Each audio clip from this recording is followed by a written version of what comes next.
ఈరోజు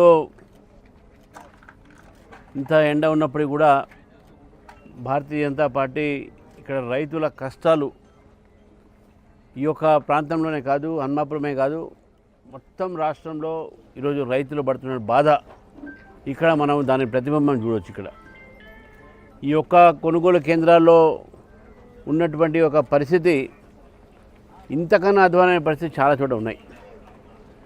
ఇంతకుముందే ఒక వీడియో నాకు పంపించారు.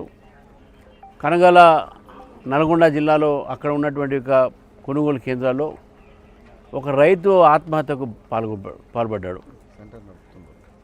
ఆ సెంటర్ నడుపుతున్న వాళ్ళందరికీ ఒక వ్యక్తి ఈ యొక్క లారీలు రావట్లే సమయానికి కాంటాలు లేవు, గన్ని బ్యాగులు లేవు, ఇటువంటి ఒక సమస్య ఉన్నది, నేను ఎదుర్కొంటున్నాను, కనీసము నా ప్రాణం త్యాగం చేస్తేనా ఈ ప్రభుత్వంకు ఒక కన్ను తెరుపు ఉంటుందని చెప్పేసి కూడా వారు చెప్పడం జరిగింది.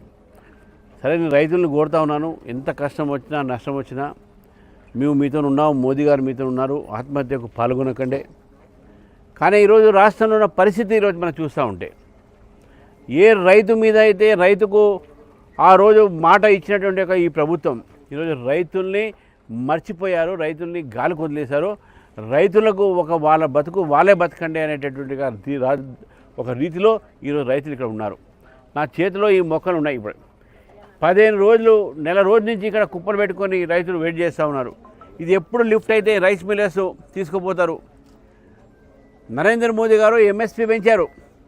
మళ్ళీ ఆ ఎంఎస్పీ ఒక రైతులందరూ కూడా రెంట్కి తీసుకువచ్చి కొనుక్కొని దాని మీద కవర్ చేసుకుంటూ పడితే, నా వాన పడితే మళ్ళీ ఎండబోసి, మళ్ళీ వాన పడితే మళ్ళీ ఎండబోసి 4-5 సార్లు ఒక 15 రోజులు 20 రోజుల నుంచి ఈ పరిస్థితి ఇక్కడ ఉన్నది.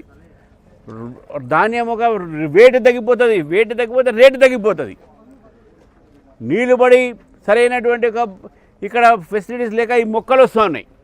రైతు ఎకరము 2 ఎకరాలు చిన్న అన్ని సన్నకారు రైతులు ఇక్కడ ఉన్నది. మళ్ళీ ఏ విధంగా ఈరోజు వాళ్ళు బతకాలి, ఏ విధంగా ఈ అమ్మాలి ఇవి? నేను ఇప్పుడు జేసీ గారితో మాట్లాడాను. గత వారం నుంచి కేవలం 2 లారీలు వచ్చినాయంట. ఇక్కడ చూసాం మనం 40-50 కుప్పలు పడి ఉన్నాయి, అక్కడ 80 కుప్పలు పడి ఉన్నాయి. 100 పైన అని అంటున్నారు. మీవే చూసింది 80 దాకా ఉన్నాయి, ఇంకా 20 అటు ఇటు పట్టి ఉన్నాయి ఇక్కడ. మరి ఈ 100 కుప్పలు ఎప్పుడు ఎత్తుతారు? జేసీ గారితో మాట్లాడితే, సార్ వారు 2 రోజులు మొత్తం ఎత్తేస్తాం సార్ అంటారు. ఇప్పుడు లారీలు వస్తాయని చెప్తా ఉన్నారు. నేను ఇక్కడ ఉన్నటువంటి ఒక యంత్రాంగం, ప్రభుత్వ యంత్రాంగం చెప్తా ఉన్నాను, ప్రభుత్వాన్ని కూడా కోరుతా ఉన్నాను. నేను రైస్ మిల్లర్లు, అదేవిధంగా ఈ దళారీలు మధ్యన ఉన్నటువంటి ఒక ఏదైతే కుమ్మక్కతనం అవుతుందో దానివల్ల ఈ పరిస్థితి ఈరోజు ఏర్పాటు పడింది రాష్ట్రంలో. ఒక ధాన్యమే ఒక ఒరే కాదు, ఈవెన్ మొక్కజొన్న కూడా అదేవిధంగా ఆదిలాబాద్ జిల్లాలో మొక్కజొన్న పరిస్థితి కూడా అదే ఉన్నది. రకరకాల పంటలకు ఎంఎస్పీ పెంచినప్పుడు కూడా రాష్ట్ర ప్రభుత్వములో ఉన్నటువంటి కొంతమంది అధికారులు, దళారీలు, రైస్ మిల్లర్సు, కమిషన్ ఏజెంట్లు వీళ్ళందరూ కుమ్మక్కై రైతులకు అన్యాయం చేస్తూ ఉన్నారు. రైతులకు పరిస్థితి ఏ విధంగా అంటే తక్కువ ధరకు అమ్మడానికి వాళ్ళ మీద ప్రెషర్ పెడతా ఉన్నారు. అటువంటి పరిస్థితులు ఇప్పుడు చెప్తా ఉన్నారు. టార్పోలిన్ పెట్టినా కూడా కింద నుంచి పందికొక్కలు వస్తూ ఉన్నాయి, అడవి పందులు వస్తూ ఉన్నాయి, అడవి పందులు తింటూ ఉన్నాయి. అవి ధాన్యం తీసుకొచ్చినట్టు ఒక క్వింటల్ ఉంటే అది సగం క్వింటల్ అయిపోతూ ఉన్నది. అంటే ప్రభుత్వం ఎందుకు మేలుకో, ప్రభుత్వం ఈ అగ్రికల్చర్ సెక్టార్ని, రైతాంగాన్ని మొత్తం మర్చిపోయి ఈరోజు వాళ్ళు చేసే పనులు ఏమున్నాయండి? రైతులతో రాజకీయాలు గత ప్రభుత్వం చేసింది సరే, ఆ ప్రభుత్వం చేసినందుకు ఆ పాపాన వాళ్ళకి పాపం చేశారు కాబట్టి మీకేదో ఈ యొక్క అధికారాన్ని అడ్డగడ్డారు. మరి మీరు కూడా ఇది రైతులు మర్చిపోయి ఎట్లా? దయచేసి నేను రేవంత్ రెడ్డి గారిని, తుమ్మల నాగేశ్వరరావు గారిని కోరుతా ఉన్నాను, రైతులకు ఇప్పుడు ఇమ్మీడియట్గా న్యాయం చేయండి. రైస్ మిల్లర్స్ ఎవరైతే ఇటువంటి ఒక తప్పు ఉండే కేసులు పెట్టండి వాళ్ళ మీద. కానీ రైతులకు అన్యాయం చేస్తే ఇది ఊరుకోం మనం.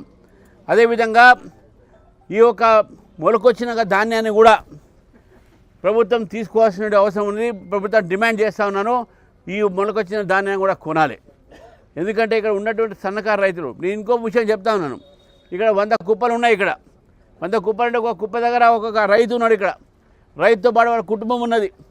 నెల రోజు నుంచి ఇక్కడ ఉన్నారు. ఎండకు ఇక్కడ ఉండే నీటి వసతి లేదు, భోజనాల వసతి లేదు. సరే, వాళ్ళ బాధలు వాళ్ళు పడుతున్నారు.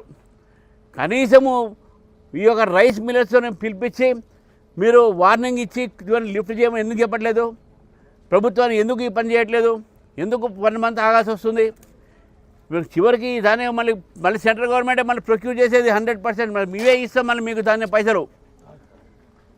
కాబట్టి ఈరోజు కేంద్ర ప్రభుత్వం నుంచి వచ్చినటువంటి ఒక ఎంఎస్పీ రేట్ కానీ, టార్పోలిన్లు కానీ, మీ యొక్క కాంటాలు కానీ అన్నీ కూడా మేము ఇస్తున్నాం. ఒక్క పైసా ఒక దబ్బడం ఒక ఖర్చుతో సహా, శృత్లీ ఖర్చుతో సహా మొత్తం కేంద్ర ప్రభుత్వం ఇస్తుంది. కానీ రాష్ట్ర ప్రభుత్వం వైఖరి రైతాంగ వ్యతిరేక వైఖరిగా ఉంది. కాబట్టి ఇప్పటికైనా తుమ్మల నాగేశ్వరరావు గారు, రేవంత్ రెడ్డి గారు ఇద్దరు మీరు రైతులను పట్టించుకోవాలి. పట్టించుకోకపోతే రైతులు సంబంధించిన దాంట్లో భారతీయ జనతా పార్టీ తప్పకుండా దీనిపైన మేము ఆందోళన చేస్తాము. మా కిసాన్ మోర్చా కూడా దీనికి ముందుకు ఉండి రైతుల పక్షాన ఉంటుందని చెప్పేసి కూడా ఈ సంగతి తెలుసు. మరొకసారి ఈ మొక్కను చూడండి, మీరు చూడండి ఏ విధంగా పాపం మీ ముందే ఇచ్చిన ఇవన్నీ ఈ యొక్క ధాన్యం వాళ్ళు తీసుకొని ఎంత వాళ్ళ కళ్ళలో నీళ్ళు పెట్టుకుంటూ ఉన్నారు.